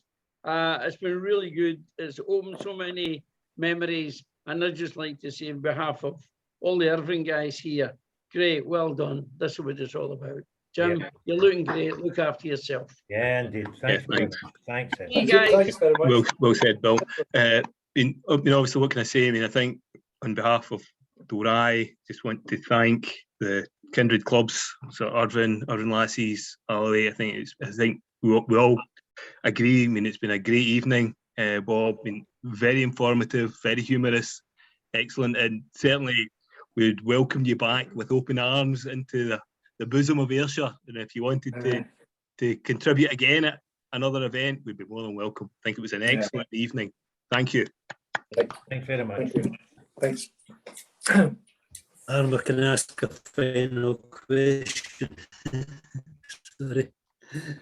Bob, loved your songs, clever, witty and moving songs, and the vivid portraits of the many characters, not just in the firm, but in your growing up. And in loads of ways, your stories and your songs are a social history of Ayrshire, a vanished period. Have you ever thought of trying to get them into print? I've thought about it. I thought of trying to get them published. I've thought about it. I'm not to publish. About 20 years ago, I pulled them all together, and that I know Pete's got a copy of that book. I think Jim Denny's got a copy of that book. Anybody who wants to have it, I can email it to them. But there's a lot more now. I mean, there's been a few more written since then. So I don't know. It would be good. It would be good to preserve them. I think that's the important thing. It's the reason I did this tonight. You could probably hear that I'm not a performer. I'm just. But if I could get somebody decent to record them like Jim, then we might preserve them that way. But I don't know. Well, could I suggest through Jim that Irvine Burns Club, and we have the Wellwood Museum and the library there, we would certainly welcome your songs, your words, your music, anything, Jim, that you want to send us. We would preserve it in Irvine, written by a guy from Irvine. And we'd love to do that if you could arrange that at some point, Jim. You and I can maybe sit down and have a blather about it. Can I just say here as well, you know, a year ago, I didn't know Bob at all. We didn't know each other at all. And he's described how the link between the two of us came about. And while I really enjoy singing the songs I do, I think, Bob, you really, really understate yourself in this. I have thoroughly enjoyed listening to every word that you have sung tonight. And to be quite honest, I would rather listen to you than listen to me doing it. And I mean, well, I would rather listen to you. Well, that's and I appreciate that, and I think that's a nice thing for you to say. But I want to point out that that's my feeling. I think everything about tonight from you has been superb. I hoped and thought it would be a great night. Well, it's been even better, and I can only thank you very, very much for that. And I'm glad that we got in touch with each other. Yeah, James, I was just going to say I totally agree with you. I think, Bob, you undersell yourself. I think there's an authenticity there, and there's a realism which is lovely to hear. It's really, you know, it's not about you the best singer in the business. It's basically about how you put it across and how the stories you tell and the anecdotes. And to me, that was tremendous. So well done, and thank you. Really enjoyed it very much. Thank you. So, just a reminder that a week tonight, Dalry Burns Club are having a bothy night in the Masonic Club, starting at 7:30, I believe, and you're all very welcome to attend. That's the Masonic Club next Thursday night at 7:30. Thanks, David. Yeah, thanks, David, for reminding. Thank you. Might even get a sandwich. From your own fair hand. Oh, well. Okay. Oh. Here we go. Yeah, well, unless anyone wants to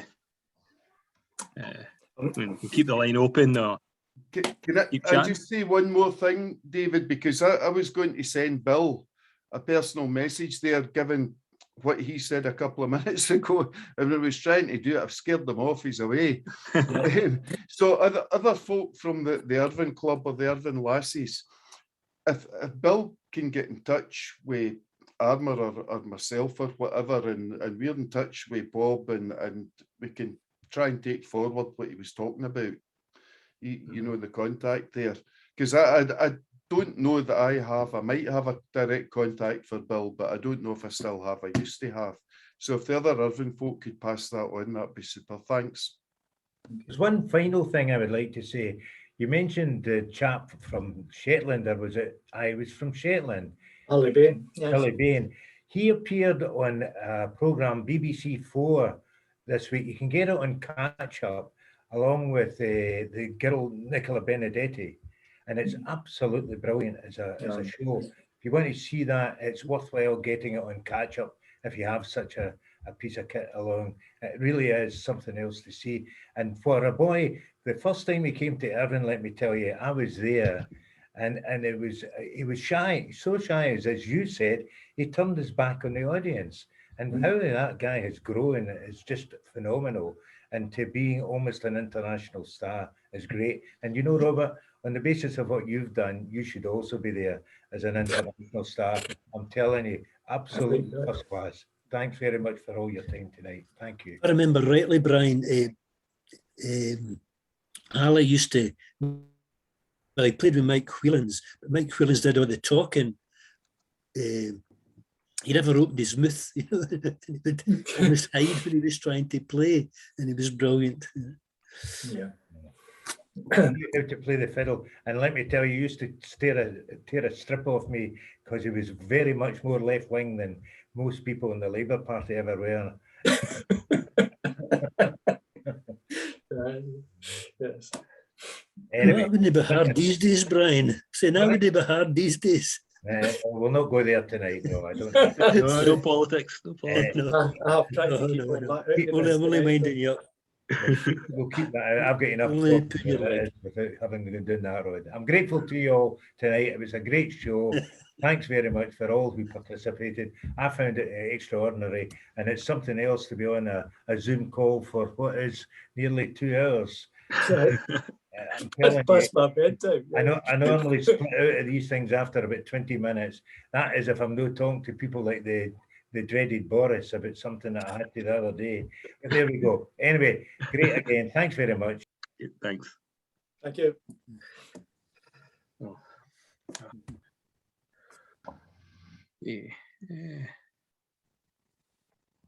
I think at this point I'll stop recording if you don't mind. Oh, but it means I would need to end the call. So if you want to carry on, please do. Just for info, Dave, when's the parade starting? Sunday? I probably got an email somewhere that tells me, but it's just. Is it not 10:45? 10:45 behind the church, eh? Yeah, I think they assemble at 10:30. Right, 10:30. Leave at 10:45, and then to the cenotaph in the park. Okay, doke. Yeah. Right. Should make it, I think. Yeah. So I think Jack is going to contend along with James as well. So good contingent. Aye, I know Armour would have been here. Yeah. It's thoroughly entertaining. Well, thanks very much. I've enjoyed being a fly on the wall for this evening. I interviewed Buff Wilson when I was putting together the book about the Merrymas Folk Festival, so knew a fair bit about him, but it was good to get that overview tonight. And I really do think it's worth trying to put something decent together for that little bit of history, something akin to a mini documentary. It's too important not to do something. Yeah, almost like book of yours is some dinners, amazing. Yeah. I mean, it's history, it's Ayrshire, it's culture, and it's Scottish culture. I mean, that's key. Yeah, and that in the 21st century. The story of the Hutters is great. You know, there's a lot of detail in there, and I think the Neely, the Donegal farm work, and the Tattyhawkers, there's lots of history of that. Links between Scotland and Ireland, really worth exploring a wee bit. Oh yeah, undoubtedly. Would you like to explain about your book? Have you got a copy handy? I think I've got one up here. It's a fantastic work of art about the Irvine Folk Festival. You probably won't be able to see it very much for the. I've got a background on. You'll see the mess in my back room when I do this.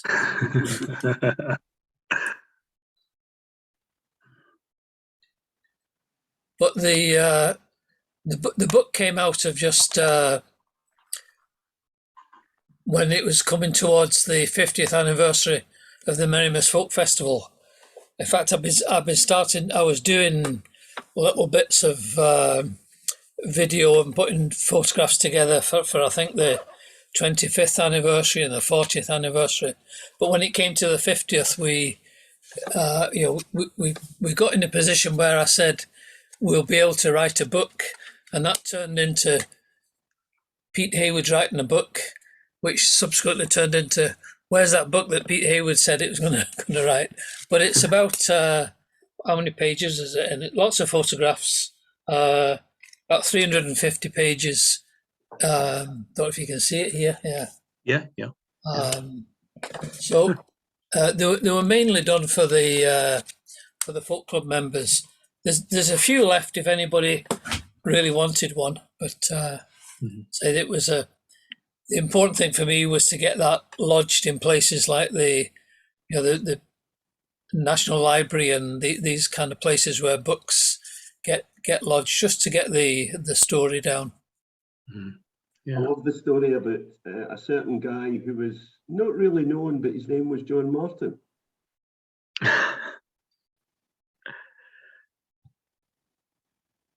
John Martin. Martin. Oh, John Martin. All right.